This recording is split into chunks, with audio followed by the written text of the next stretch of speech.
Dear students, good morning.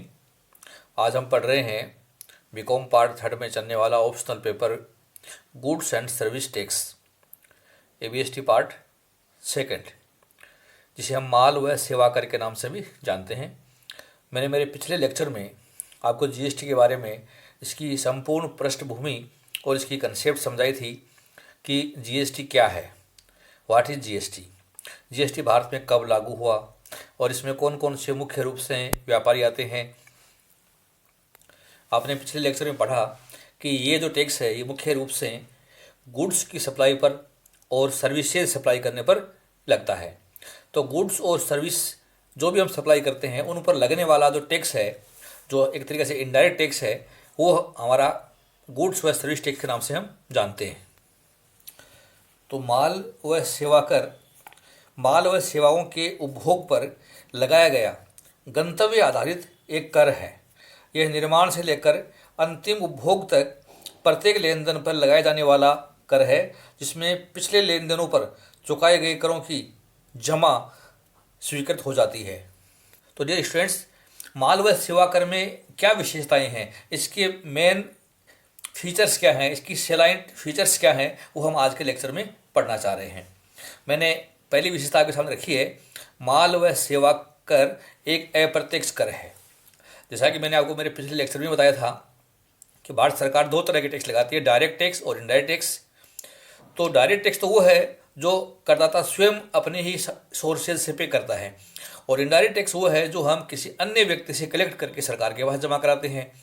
तो माल व सेवा कर देखा जाए तो ये एक इनडायरेक्ट टैक्स है, अर्थात कोई भी आपूर्ति करने वाला, सेल्स करने वाला व्यक्ति अपने पास से नहीं चुकाता, बल्कि अपने कस्टमर से प्राप्त करके गवर्नमेंट में ये जमा करवाता है। इसकी सेकंड जो विशेषता है, जीएसटी माल एवं सेवाओं की आपूर्ति पर लगता है, अर्थात it is levied on supply of all goods and services. विद्यार्थियों, आपने देखा है सामान्यतः माल व सेवा कर सभी वस्तुओं व सेवाओं की आपूर्ति पर लगाया जाता है, जब तक कि किसी वस्तु या सेवा को कर के दायरे से बाहर नहीं रखा गया हो। उदाहरण के रूप में मानवीय उपयोग की अल्कोहल की आपूर्ति को इस अधिनियम से बाहर रखा गया है, अतः शराब की आपूर्ति पर इस अधिनियम के प्रावधान लागू नहीं होंगे। इसी प्रकार पेट्रोल, डीजल, प्राकृतिक गैस, कच्चा तेल एवं विमान ईंधन को भी प्रारंभ में अस्थायी रूप से इसके क्षेत्र से बाहर रखा गया है। और यदि कोई ऐसी वस्तु जो माल की परिभाषा में नहीं आती, जैसा कि मैंने आपको मेरे कल के लेक्चर में बताया था, तो माल की परिभाषा में जैसे अंश प्रतिभूतियाँ नहीं आती हैं, मुद्रा माल की परिभाषा में नहीं आती हैं, और ऐसी वस्तुएं जो ज़मीन या ज़मीन से जुड़ी हुई हैं, जिनको हम ज़मीन से पृथक नहीं कर सकते, वो माल की परिभाषा में नहीं आती हैं, तो ऐसी वस्तुओं पर भी जीएसटी एक्ट के प्रावधान लागू नहीं होते हैं। इसकी तीसरी विशेषता है, जीएसटी केवल मूल्य संवर्धन पर ही लगता है, अर्थात जो वैल्यू एडिशन हमने किया है, it is levied only on value addition. मान लीजिए किसी व्यापारी ने 10,000 का माल खरीदा और उस पर 18% जीएसटी चुकाया। जो 1800 रुपये कर बनता है वह लागत में हम शामिल नहीं करेंगे। व्यापारी ने उस माल को 2,000 रुपये पर उसने ट्रांसपोर्टेशन खर्चा किया और 500 रुपये अपने लाभ के जोड़कर 10,000 में खरीदा गया माल 12,500 रुपये में बेच दिया, जिस पर वह अपने ग्राहक से 18% की दर से 2,250 रुपये जीएसटी वसूल करेगा। व्यापारी ने 2,250 रुपये जो कर के रूप में वसूल किए हैं वो उसका आउटपुट टैक्स कहलाता है, और जब माल खरीदते समय 10,000 रुपये पर जो टैक्स चुकाया था 1,800 रुपये, वो उसका इनपुट टैक्स कहलाता है। तो व्यापारी क्या करेगा कि आउटपुट टैक्स में से इनपुट टैक्स घटाएगा, अर्थात 2,250 माइनस 1,800 बराबर 450 रुपये वह टैक्स चुकाएगा। तो आप विद्यार्थियों, आप देख रहे हैं कि हमने जो वैल्यू एडिशन की थी 2,000 रुपये खर्चे की और 500 रुपये लाभ की, तो 2,500 का 18% में कितना होता है, 450 रुपये होता है। तो स्पष्ट है कि जीएसटी केवल वैल्यू एडिशन पर लगता है, अर्थात हमने जो परचेज की है उसमें हमने ट्रांसपोर्टेशन के रूप में जो खर्चे हमने किए हैं सभी प्रकार की, प्लस जो प्रॉफिट हमने ऐड किया है उसके ऊपर हमारा जीएसटी लगता है। तो एक तरीके से ये वैल्यू एडिशन पर लगने वाला टैक्स है। चौथी इसकी विशेषता है, यह गंतव्य आधारित उपभोग पर कर है। It is destination based tax on consumption. तो इस पॉइंट को आप समझिए, गंतव्य आधारित का मतलब क्या है। यदि कोई माल, यूं मान के चलिए आप, जिसका निर्माण उपभोग एक ही राज्य में होता है, तो उसे उसी राज्य की सरकार को कर प्राप्ति का अधिकार होता है। लेकिन कई बार ऐसा होता है कि माल का निर्माण स्थान अलग है और उसके उपभोग करने का स्थान अलग है। तो ऐसी स्थिति में कर कौन सी सरकार प्राप्त करे, ये विशेष रूप से समझना है। मान लीजिए यदि कोई माल महाराष्ट्र में निर्मित होता है तो उसको राजस्थान में भेजा जाता है, तो राजस्थान में इसकी आपूर्ति हुई है और उसका उपभोग भी हुआ है। तो इस माल का गंतव्य स्थान या पूर्ति का स्थान या उपभोग का स्थान राजस्थान से है, तो इस माल पर कर की प्राप्ति का अधिकार भी राजस्थान सरकार को होगा। यद्यपि माल का निर्माण महाराष्ट्र में हुआ था, लेकिन इस माल पर जीएसटी वसूल करने का अधिकार केवल राजस्थान सरकार को होगा, क्योंकि माल की आपूर्ति व उपभोग राजस्थान में हुआ है। तो हम समझ सकते हैं कि it is destination based tax on consumption है। अगली विषयता, भारत में दोहरा जीएसटी मॉडल लागू है।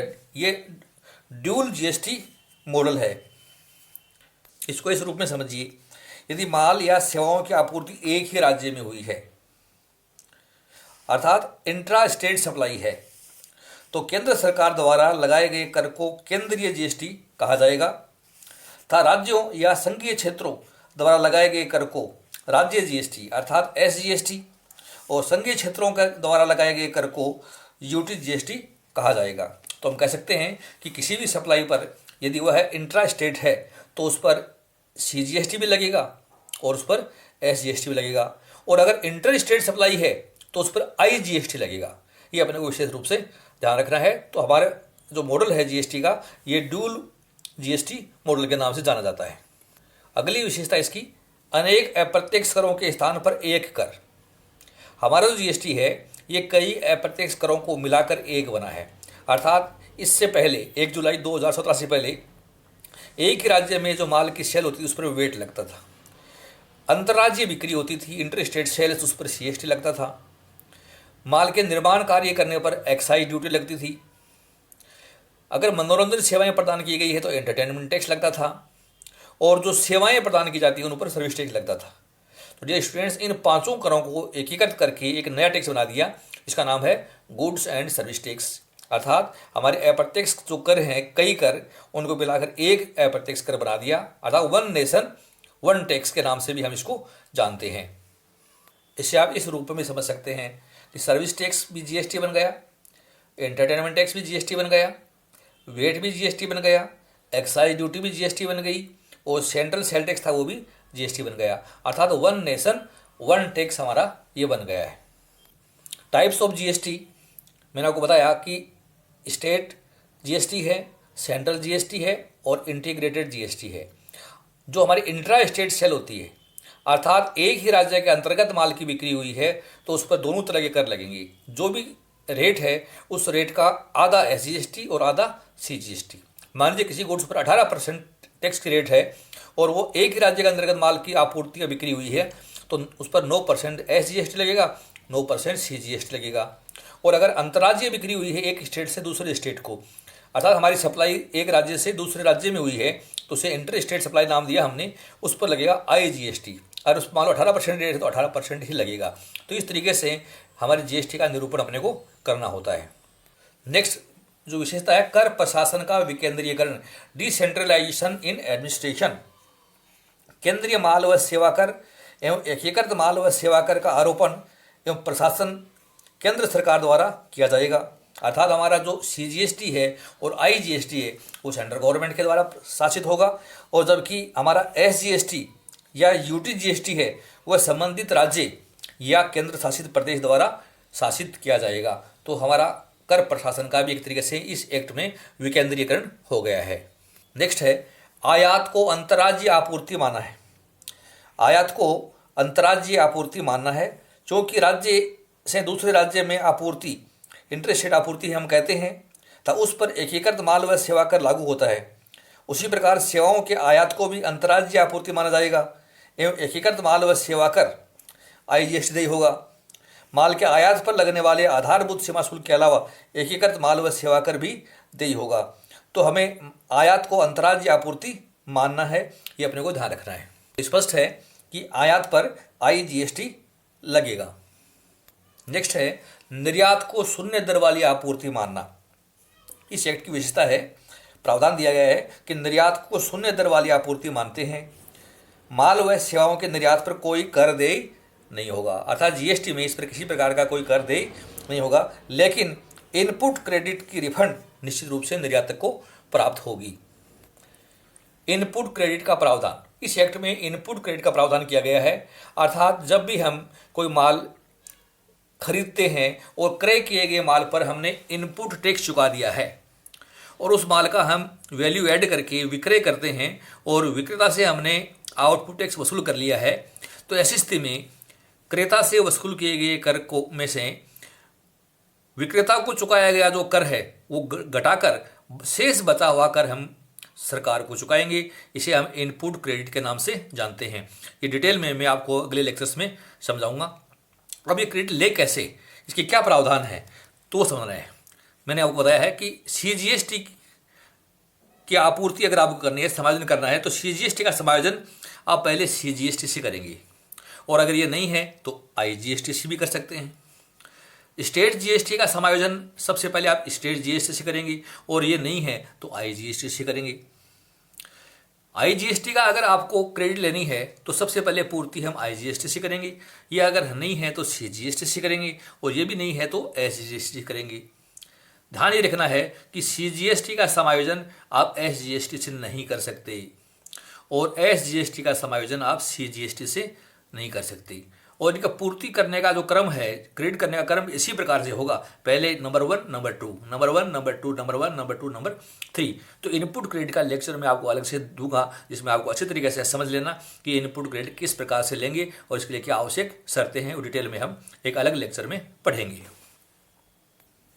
नेक्स्ट, लघु स्तरीय व्यापारियों को पंजीकरण से मुक्ति है। सामान्यतः कर योग्य माल की आपूर्ति करने वाले प्रत्येक व्यक्ति को पंजीकरण कराना आवश्यक होता है, परंतु इस अधिनियम में प्रावधान किया गया है कि यदि किसी व्यक्ति की एक वित्तीय वर्ष में कुल टर्नओवर 40 लाख रुपए या 20 लाख रुपए या 10 लाख रुपए, जैसा कि हम अलग अलग नियमों में पढ़ेंगे जो जिस राज्य के लिए लागू है, क्योंकि राज्य की कैटेगरी अलग अलग है, तो इससे अधिक नहीं है तो उस व्यक्ति के लिए पंजीकरण कराना आवश्यक नहीं है।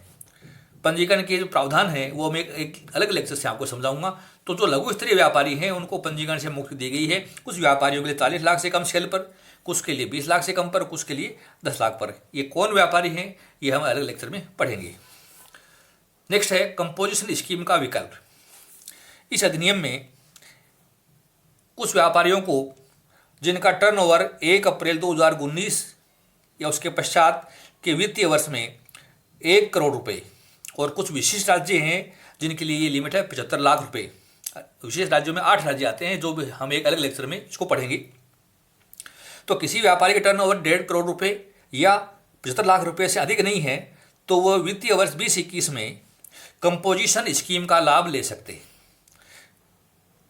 विशिष्ट श्रेणी में जो राज्य आते हैं खास करके उसमें अरुणाचल प्रदेश है, मणिपुर है, मेघालय है, मिजोरम है, नागालैंड है, त्रिपुरा है, सिक्किम है और उत्तराखंड है।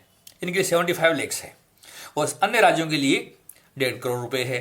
तो इनके लिए स्कीम ये बताई गई है कि ऐसे व्यक्ति अपना, अगर ये निर्माता हैं तो अपने कुल टर्नओवर पर CGST आधा % और SGST आधा % चुका दें। अगर ये रेस्टोरेंट सेवाएं देने वाले व्यक्ति हैं तो CGST 2.5% और SGST 2.5% चुका दें, और अन्य हैं तो आधा % CGST और आधा % SGST चुका दें, कुल मिलाकर 1% टैक्स। तो कंपोजिशन स्कीम का एक अलग लेक्चर में आपको दूंगा जिसमें आपको डिटेल नियम समझ में आ जाएंगे।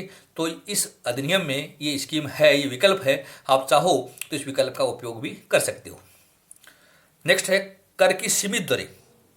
ये स्टूडेंट्स, हमारे जो पुराने बिक्री कर अधिनियम थे उनमें कर की बहुत सारी दरें होती थी, काफ़ी उसमें जो है भ्रम पैदा होता था। GST एक्ट में कर की मुख्य दरें, सबसे ऊंची रेट 28% है, 18% है, 12% है और 5% है। और अगर ये IGST है तो ये रेट ही लगेगी। और अगर मान के चलिए कि अगर विद इन द स्टेट माल बेचा है तो इनके आधा हो जाएगा। जैसे 18 है तो 9% SGST, 9% CGST। 12 है तो 6% SGST, 6% CGST। 5 है तो 2.5% हो जाएगा। 28 है तो 14% हो जाएगा। तो कर की दरें सीमित हैं इस अधिनियम में। अगली विशेषता मैंने आपके सामने रखी है वह है स्वयं कर निर्धारण की योजना, इस स्कीम ऑफ सेल्फ असेसमेंट। इस अधिनियम के तहत पंजीकृत प्रत्येक व्यक्ति उसके द्वारा देय कर का निर्धारण स्वयं करेगा। किसी भी कर अवधि के लिए ऐसा निर्धारण करने के बाद ही वह निर्धारित विवरणी बिक्री कर विभाग में पेश करेगा, जो हमारा GST डिपार्टमेंट है। तो ये मुख्य मुख्य विशेषताएं मैंने आपको एक्सप्लेन की है लेक्चर में। आप नहीं समझ में आए तो एक बार पुनः इनको आप सुन लीजिए, पढ़िए। और अगले लेक्चर में मैं माल व सेवा कर से संबंधित महत्वपूर्ण प्रावधान आपको पढ़ाऊंगा। मेरे लेक्चर जो हैं कंटिन्यू आप वॉच करते रहिए। अगर लेक्चर समझ में आया है तो इसको लाइक कीजिए और अपने फ्रेंड्स में अधिक से अधिक इसको शेयर कीजिए। आपने अभी तक मेरा चैनल सब्सक्राइब नहीं किया है तो मेरा चैनल है SKS स्पेस ई क्लासेज के नाम से, उसको सब्सक्राइब कीजिए और आप GST व अन्य विषयों के लेक्चर्स सुनने का आनंद लीजिए। लेक्चर ध्यान से सुना, बहुत बहुत धन्यवाद। Thank you so much.